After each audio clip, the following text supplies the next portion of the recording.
Headlines के बाद देखते हैं खबरें। आपको बता दें कि उत्तर प्रदेश विधानसभा का चुनाव बस अब कुछ ही दिन बचे हुए हैं, उसमें 1-2 महीने का वक्त है। अगले साल फरवरी में चुनाव होने हैं, लेकिन आपको बता दें कि जेडीयू ने चुनाव में उतरने का मन बना लिया है। हालांकि सहयोगी बीजेपी इसमें कोई खास दिलचस्पी लेती हुई नजर नहीं आ रही है। आपको बता दें कि जेडीयू ऐलान कर चुकी है और एनडीए में अपने सहयोगी बीजेपी के साथ यूपी चुनाव में मैदान में उतरना चाहती है, लेकिन बीजेपी इस बात की इच्छुक दिखाई नहीं दे रही है। अब जेडीयू ने मोदी सरकार में जेडीयू कोटे के मंत्री आरसीपी सिंह को यह जिम्मेदारी सौंपी है कि वो बीजेपी से सीट साझेदारी के मसले पर बात करें। ये काम बेहद कठिन है, ऐसे में आरसीपी सिंह के सामने कठिन चुनौती है। दरअसल जब मोदी मंत्रिमंडल में जेडीयू को जगह देने की बात थी तो आरसीपी को ही बात करने के लिए अधिकृत किया गया। तब आरसीपी सिंह ने ऐसा दांव खेला कि खुद केंद्र में मंत्री बन गए। अब एक बार फिर से उन्हें बीजेपी से बातचीत की जिम्मेदारी सौंपी गई है। वर्तमान हालत में यूपी में सीट साझेदारी के लिए बीजेपी को मनाना असंभव है। तो ऐसे में सवाल ये खड़ा हो रहा है कि क्या आरसीपी अपने ही दांव में फंस गए हैं? जो उचित निर्णय होगा वो हमारा नेतृत्व लेगा, जो सबके लिए स्वीकार्य होगा। अब बिहार के विकास के मुद्दे पर हम साथ चल करके बिहार में हम गठबंधन में चल रहे हैं और जहां भी देश के अंदर जैसी आवश्यकता होती है वैसा निर्णय लिया जाता है। नेतृत्व के निर्णय का इंतजार करना चाहिए और उस पर भरोसा भी करना।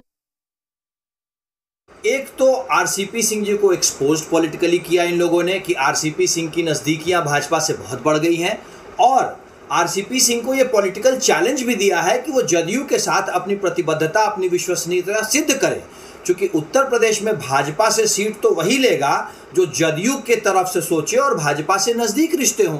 तो अब तो ये आरसीपी सिंह पे हर तरीके से राजनीतिक दबाव बना दिया गया है और इसमें आरसीपी सिंह जी बुरी तरीके से फंस गए हैं। अब जेडीयू के अंदर खाने किस तरह से आरसीपी सिंह के खिलाफ लोग हैं, ये पता चल रहा है कि आरसीपी सिंह जी को बीजेपी से वार्ता के लिए जेडीयू ने अधिकृत कर दिया। एक सीट मिलना है नहीं, ये सबको पता है, लेकिन इसके बाद भी आरसीपी सिंह को उनके ही जाल में जेडीयू ने फंसा दिया। अब धीरे धीरे जेडीयू के अंदर खाने अंतर कलह बढ़ रही है और गुटबाजी चरम पर है।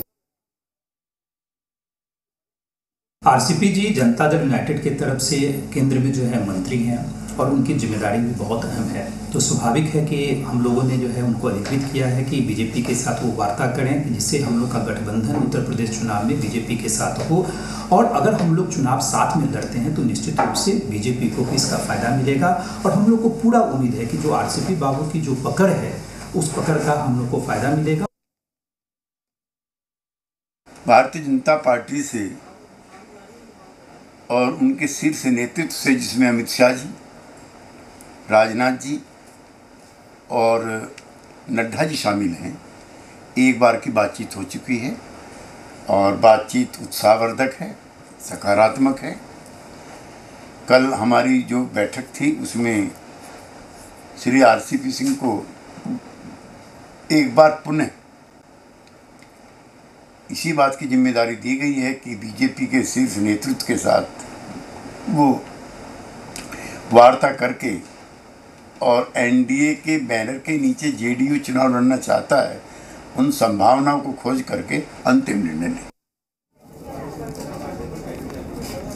तो आरसीपी सिंह को पार्टी ने अधिकृत किया है। आपको बता दें कि इस बात के लिए कि वो बीजेपी से बात करेगी कि उत्तर प्रदेश में जेडीयू को कितनी सीटें मिलेगी या सीटें मिलेगी या नहीं मिलेगी।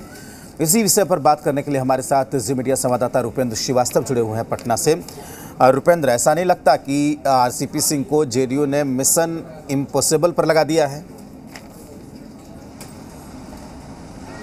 राजेश, आपने ठीक कहा कि जैसा आपको लगता है वैसा ही होने वाला है। और ख़ासतौर पर बता दें कि जिस तरह से जेडीयू जो है यूपी में पहले भी चुनाव लड़ी है और जेडीयू की स्थिति जो है, चाहे कई अन्य राज्यों में भी चुनाव लड़ी है, और जेडीयू की स्थिति जो है बीजेपी हूबहू जानती है कि क्या स्थिति है। पहले ही बीजेपी ने साफ कर दिया है कि एक भी सीट जो है वो नहीं देगी और खुद अपने बलबूते पे जो है वो चुनाव लड़ेगी। भले ही यूपी के जो लोकल क्षेत्रीय जो पार्टियां हैं उनसे वो गठबंधन कर सकती है, लेकिन यहाँ जो है संभावना नहीं बन पा रही है। तो दूसरी चीज़, अगर वो जेडीयू को सीट दे रही है तो हिंदुस्तानी आवाम मोर्चा भी चुनाव आपको यूपी में लड़ने जा रही है, तो वो भी डिमांड करेगी। वहीं मुकेश सहनी ने कह दिया है कि 164 से 65 सीटों पर हम चुनाव लड़ेंगे, गठबंधन नहीं होता है तो एक तरह से देखा जाए कि अगर एक जेडीयू को बीजेपी यूपी में चुनाव लड़ने के लिए सीट देने जा रही है तो उसके साथ कई और जो समस्याएं हैं वो उत्पन्न हो जा रही हैं। एनडीए की और जो घटक दल हैं वो बीजेपी पर दबाव मानेंगे। तो साफ तौर पर है कि बीजेपी जो है पहले अपना स्टैंड क्लियर कर चुकी है, लेकिन अब सवाल ये खड़ा होता है कि जिस तरह से जेडीयू ने आरसीपी सिंह को मंत्री पद के लिए जो था कि भाई जेडीयू से शामिल हो मंत्री परिषद में लोग, तो उस समय आरसीपी सिंह को अधीकृत किया गया था और वो खुद मंत्री बन गए।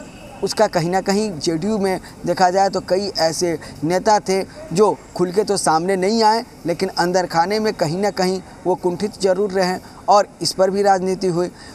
अब जो है गेंद जो है आरसीपी सिंह के पाले में दे दिया गया है, इसलिए दिया गया है कि उनके बीजेपी से संबंध अच्छे हैं, यही कारण है कि वह केंद्र में मंत्री बने हैं। तो अब ये गेंद जो उनके पाले में दिया गया है कि अब वो बीजेपी से बात करें और अपनी ताकत को दिखाएं कि कितना सीट ले पा रहे हैं। अगर वो सीट लेकर नहीं आ रहे हैं तो फिर वो बैकफुट पर आ जाएंगे। तो एक तरह से देखा जाए कि जेडीयू में ही जो है एक जाल बुन दिया गया है और उस जाल को जो आरसीपी सिंह ने मंत्री बनने के लिए जो बुना था, उसी जाल में जो है अब जेडीयू उन्हें फंसाना चाह रही है और विपक्ष भी अब खुलकर यह बात जो है सामने कहने लगा है। राजेश, बिल्कुल रुपेंद्र, अच्छा ये बात भी है क्या कि यूपी में दबाव बनाएंगे तो उसका फ़ायदा बिहार में मिलेगा गठबंधन को?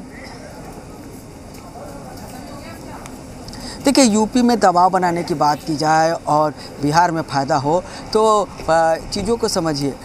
अभी की स्थिति में बीजेपी जो है जेडीयू से सीटों के मामले में बहुत अधिक है।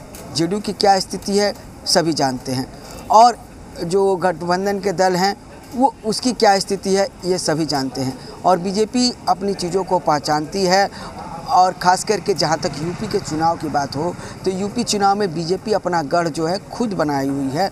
तो उसका हमको नहीं लग रहा है कि दबाव बनाया जाए तो इसका बिहार में फ़ायदा होगा। हाँ, हो सकता है कि काफ़ी अगर चीज़ों को देखा जाए काफ़ी दबाव बने तो अंत में जो बीजेपी के जो सीट है जिस पर चुनाव वो हार चुकी है, उसको या तो कोई ऐसी सीट हो जहाँ वो नेता बदलना चाह रही हो, तो बिहार से सटे जो यूपी के ज़िले हैं उसमें एक आध दो सीट है गठबंधन को लोगों को दे सकती है। लेकिन अभी के जो बीजेपी की जो रुख कही जाए, बीजेपी की बात की जाए, यूपी बीजेपी के तरफ से जो बातें आ रही हैं उसको लेकर देखा जाए तो ये नहीं संभव बनता है कि बिहार में जिन लोगों से गठबंधन है बीजेपी का, उनको वो यूपी में सीट देने जा रही है। जी बिल्कुल रुपेंद्र, बहुत शुक्रिया आपका पूरी जानकारी के लिए। और जाहिर सी बात है कि अब देखना है कि यूपी चुनाव में क्या जेडीयू को सीट यहां पर मिल पाती है। बहुत शुक्रिया आपका। आगे बढ़ेंगे और बात करेंगे पंचायत चुनाव की। तो आप